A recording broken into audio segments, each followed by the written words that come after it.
First, it's a pleasure to be here today, to be part of this event, to be striving towards health and how can we get there. The focus of my talk is on striving for social-emotional health. And as you heard from my brief bio, a lot of my research and professional interests are in the area of school crises, violence, bullying, things that we may think of as very negative topics. So why would I be talking about social-emotional health?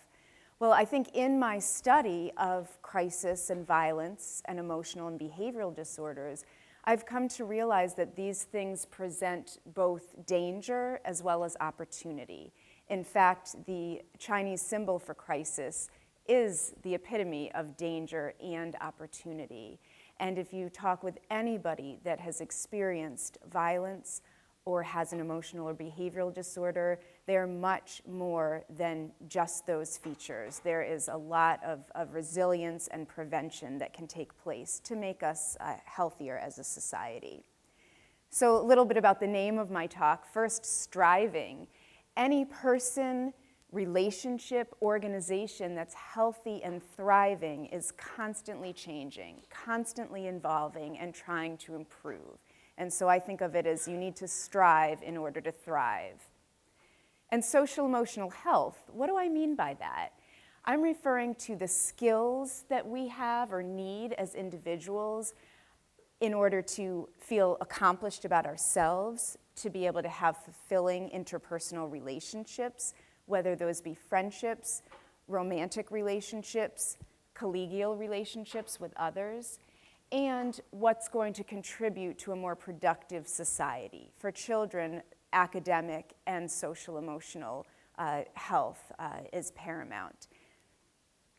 This is just a clip from CNN yesterday, and I just wanted to point out that it's hard to strive for social-emotional health because the input that is coming in is by and large about all the ailments and negatives in our world. There's war, there's abuse, there's political corruption. And I would never suggest that we want to bury our heads in the sand and not be aware of the world that we live in. But that's not the whole world that we live in. And I truly believe that by focusing so much on these negatives, it takes away our sense of being able to make change. And so really my focus is going to be on one of my favorite quotes from Gandhi about being the change that you want to see in the world. So I'm going to use a cognitive behavioral therapy framework. And the theoretical framework behind this is that it's both our thoughts or cognitions, our emotions or feelings, and our behaviors that all intersect, that feed off of each other, that help us to approach the world, other people, and our future. And these can all be used for the negative or for the positive. So first, about some thinking errors that we all make. If you think about all of the information that's coming at us at all times, we have to take shortcuts. We can't take it all in, synthesize, and be able to still function. So our minds clip information, put it into black and white types of thinking, and some of the ways that we process information is very helpful, other ways is very harmful. So a couple examples of ways that are harmful for us to be thinking. One is thinking about things in terms of black and white, all or nothing, good or bad. For people who are depressed, they tend to think of themselves, they make overgeneralizations. They say, I made a mistake, I must be a failure. It's either failure or perfection. Another error that we make is thinking of shoulds about ourselves and about others. He should have been able to control that other person or situation. I should be a better person. If we put ourselves in these boxes and we make these errors, we're more likely to be depressed. But it's not only about our internal selves that it can affect our relationships with others. So consider this. If we're also thinking in terms of only black and white thinking and overgeneralizations, it's very easy of us to think about others, the out group, in a negative way. So we have decades of research from social psychology that'll say that we do this, that we start to make biases, generalizations about other groups. So you can fill in the blank. All people like this are, and then fill in the negative behind it. Lazy, uneducated, undeserving. And we do this, it helps us to make sense of all the information coming in, but if you think about how that translates into our feelings about others and ourselves and our behaviors, you can see how that can be very unhelpful. Luckily, we have ways to overcome this, and it's what all of us can do, and we can teach kids from a young age, from about 7 or 8, to be able to start doing this. And that's how do we restructure our thoughts? So we'll have kids, we'll say, be thought detectives. You know, take your magnifying glass and look at the evidence. If you didn't do well on that test and you say, I'm just a failure, what evidence is there to support that? How hard did you study? How well have you done on other things? What are some other strengths or skills that you have? So to challenge ourselves when we start to think negatively about ourselves or others. So making the impossible possible, the unattainable more attainable, and if we're feeling unsuccessful, how can we achieve success? The second idea is about our emotions or our feelings. And this is a graphic showing the different emotions that we all experience. We can experience all of these emotions in the span of a day or a week. We may not all be able to identify them or manage them, but they are a part of the human condition. But nowhere in our curriculum do we teach people about this.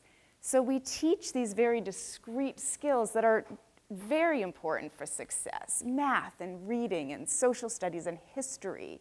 However, where are we teaching explicitly about what we are experiencing on a day-to-day basis and how that can lead to our success in relationships and in other areas? So luckily we have, just in the last 15 years or so, we've developed social-emotional learning. This is a systematic way of teaching children in schools how to identify their emotions, how to manage them, and how to use them productively to solve problems, to encounter new situations, to resolve conflict, and to feel empathy for others. The research has been very supportive of these approaches in that they show improvements in classroom behavior, increases in self-confidence, increases in those social-emotional skills, and all the while they're reducing violence, aggressive behavior, emotional distress in the schools. One of the most telling things about social-emotional health, or social-emotional learning rather, is that it's also associated with an 11-point increase in standardized achievement scores. So schools that use these types of approaches not only do well in the social-emotional realm, but also the academic realm. Unfortunately, this is not a common practice. This is not something that has gained a lot of traction. But I argue to say that this is something that is essential so that children and youth are developing the skills that are needed to be successful as individuals in relationships and in the business world. Last, I'm going to focus on behavior. Our thoughts are important, our feelings are important, but what we say, how we act physically and with other people, our behaviors are very clear in making a more productive and healthy society. This is a graphic that shows positive behavioral interventions and supports. This is another movement in schools that has gained quite a bit of traction, and essentially the foundation of it is that all individuals can learn, both academically and behaviorally, but we need to have high expectations, clear expectations that we teach explicitly. So the idea is that a school may have 3 rules: be safe, be ready, and be respectful. But they teach kids what they look like in different environments. What do you say? What do you do that would show that you are a respectful individual? When you go to line in the cafeteria, do you say hello? Do you say thank you? Do you listen while others are speaking? And we may think, well, these are just, people just know that. Unless you're very explicit about your expectations with kids up into adults, it's a foregone conclusion. It's not a foregone conclusion that people will know how to act. So the idea is that we teach explicitly, we set our environments to support the behaviors that we want to see, and when there's behaviors that aren't consistent with that, we're working with the individual to change those, to replace them with healthier alternatives. And that often means changing the behaviors of the adults around them, so that we're changing the conditions so those other behaviors don't work for them. They're not efficient, they're not effective. And as you'll see from this triangle, it goes all the way from these are the things that we do with all the individuals in a school or a setting. For those that our universal approaches aren't working for, we need more targeted approaches. They might need more small group instruction, more specific social skills or study skill trainings. And then finally, those that need more intensive interventions, we may need to be working with family and community agencies, the peer group, and looking explicitly at the behaviors and what is it that's fueling it, why is that negative behavior or aggressive behavior working for them, and how can we create plans to really change that. Part of my work is about bullying, and there's all different forms of bullying. We tend to think about the physical bullying, but more and more research is showing the power of verbal bullying on others. We used to think that sticks and stones may break my bones, but names will never hurt me. Well, now we know that those words that we use, those behaviors, have a very, very powerful influence on others and can go into the long term.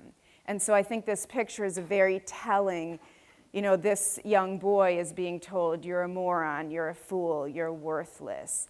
And I think it's the epitome of showing how words can really affect how someone may be thinking. If you can just imagine the thoughts in his head, I'm worthless, maybe I don't deserve to live, why does everybody hate me? And clearly the emotions on his face, the sadness, the withdrawal, can have such a long-lasting impact. But I don't want to leave us on that negative note. I want to leave us on the note that just like our words and our behaviors can have such a very negative impact, they also have great promise for a positive impact. I have talked to so many individuals that will talk about a telling moment that a teacher said something to them, that someone they didn't even know said something to them, that if they were questioning whether or not they wanted to live or die, that very statement could make their decision to live. So I think that I want us all to strive towards what are the changes that we can make in ourselves as individuals, the tiny changes to the way that we think about ourselves and others, identifying our feelings, our emotions, and managing those in a way that are helpful to ourselves and to others, and our behaviors. What are we using with our words? How are we acting with others to hopefully be contributing to the kind of healthy, social-emotional healthy world that we want to live in? And so I want to close with a favorite quote of mine from Margaret Mead that no doubt you've heard, and that's never doubt that a small group of thoughtful, committed citizens can change the world, because indeed it is the only thing that ever has. So thank you very much.